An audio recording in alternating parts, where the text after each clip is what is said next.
श्री कृष्ण के सिर दर्द की कहानी। राधा और कृष्ण के प्रेम के बारे में कौन नहीं जानता है।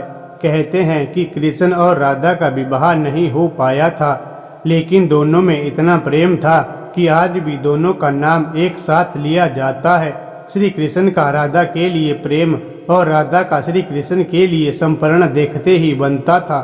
शायद इसलिए अपने आप को सबसे बड़ा भक्त कहने वाले नारद मुनि को राधा से जलन होने लगी थी।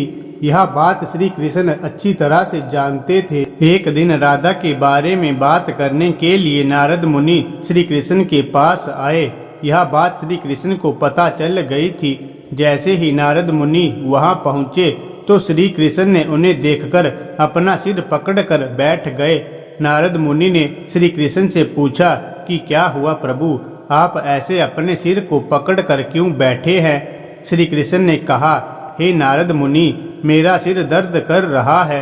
नारद मुनि ने पूछा, प्रभु इसको दूर करने का उपाय क्या है। तब श्री कृष्ण ने कहा, अगर मैं अपने सबसे बड़े भक्त का चरणामृत पी लूं तो इसे दूर किया जा सकता है।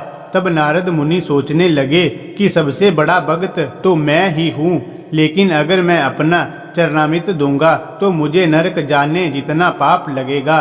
मैं प्रभु को अपना चरणामृत नहीं दे सकता। कुछ देर सोचने के बाद उनके मन में राधा का विचार आया और वे सोचने लगे कि लोग राधा को भी तो श्री कृष्ण का सबसे बड़ा भक्त मानते हैं, इसलिए क्यों ना उनके पास जाकर पूछा जाए। ऐसा सोचकर वह राधा के पास गए और उन्हें सारी बात बता दी।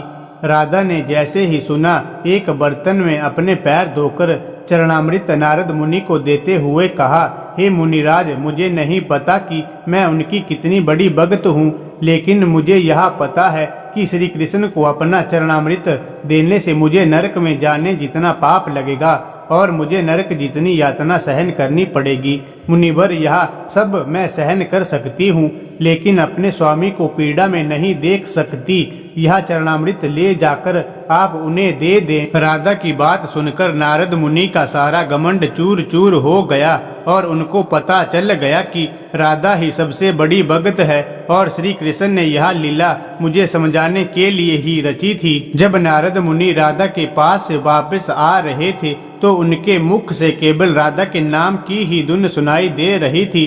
जब वे श्री कृष्ण के पास पहुंचे तो देखा कि श्री कृष्ण उनको देखकर केवल मुस्कुराए जा रहे हैं और नारद मुनि ने भी सारी बात को समझकर उन्हें प्रणाम करते हुए कहा, राधे राधे।